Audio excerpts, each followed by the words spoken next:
BMW says it is highly unlikely it will field privateer cars in the 2019 DTM season, because it is struggling to find a willing customer.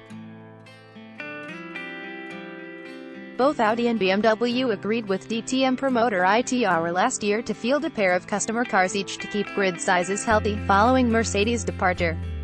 Aston Martin's tie-up with R Motorsport and what has bolstered the grid, while Audi has supplied WRT with two RS5 DTMs.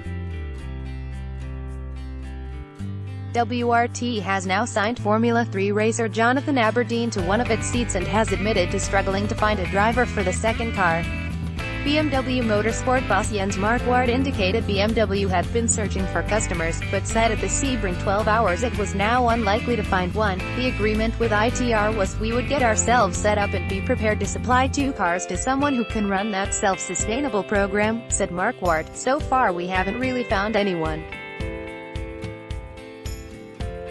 We've already started talking for 2020, because the whole thing has a certain leeway and preparation time, but you have to find someone who can run a sustainable program and use the cars. We've still got a lot of discussions, but it now looks like most teams are focused on getting everything together with drivers and sponsors for 2020, rather than halfway through 19, but we have everything in place, and we're now pushing now to get it ready as early as possible in 2020. Marquardt also ruled out running the 7th and 8th BMW entries as factory cars. It's not a case of just running two more cars as a factory, as that's diverting completely from the idea of having private teams being involved in the DTM, which is really the right idea, he said. Having more factory cars doesn't really help in that respect, with BMW fielding 6 entries alongside 8 Audis, including the 2 WRT cars, and 4 R Motorsport run Aston Martins. The 2019 DTM grid is set to remain at 18 cars.